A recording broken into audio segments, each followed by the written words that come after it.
Arizona Congressman Andy Biggs. Congressman, good to have you. Welcome. Good to be with you, Trish. Thanks. Congratulations. Thank you. As well. Thank you. Yeah. It's good to have you here. So immigration's a big issue. You're certainly facing, it's probably the #1 issue down there in Arizona along the border. What do you think when you hear women like this? This is the gubernatorial nominee, the Democrat in Georgia, campaigning for the idea that we should be able to allow, quote unquote, undocumented people here, as she calls them, to vote. Yeah, it leaves me scratching my head. I mean, there's a reason that people want to be citizens of the United States, whether you're born here or whether you want to legally immigrate here. It's because we respect the rule of law. Mm-hmm. And it is basically a trouncing of the very notion of American statehood, American citizenry, American law.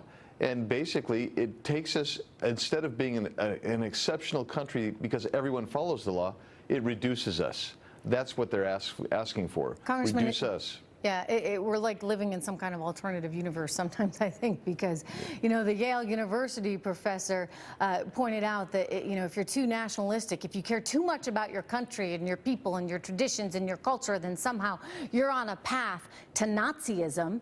And then you have this woman saying we need not care enough because we just ought to open the borders up and anybody who wants to come can vote for anyone.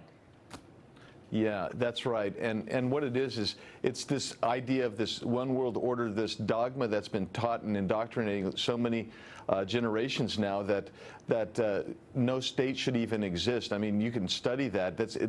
A lot of the scholarly writings are that way. No states, no borders. And to what end? Something's going to fill that void. I don't know how we're going to afford that, by the way. Like if we suddenly said, okay, yeah, hey, everyone in Mexico, come here. Then we're responsible, by the way, economically, for the welfare of everyone in Mexico or everyone in Canada. And, you know, I only look to Sweden, and I have a number of friends there, many of whom are very liberal. And even they, Congressman, will tell you, they can't handle the number of migrants that have come in because economically, the numbers just don't work out. They don't have enough money to support all of the people that are then coming in and demanding all this welfare. Before I let you go, I do want to ask you about something, because this is Nancy Pelosi, who, by the way, you know, if the Democrats are successful, she's going to be running things there in the House. Here's what she's saying about the whole wall and immigration. And somehow, I don't know how this happened, but it's apparently become an issue of sexism. Listen, sir.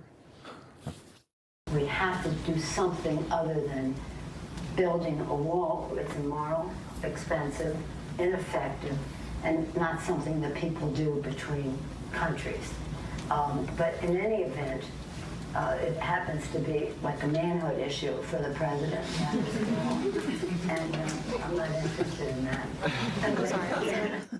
So having a strong border is somehow a manhood issue? I don't get it.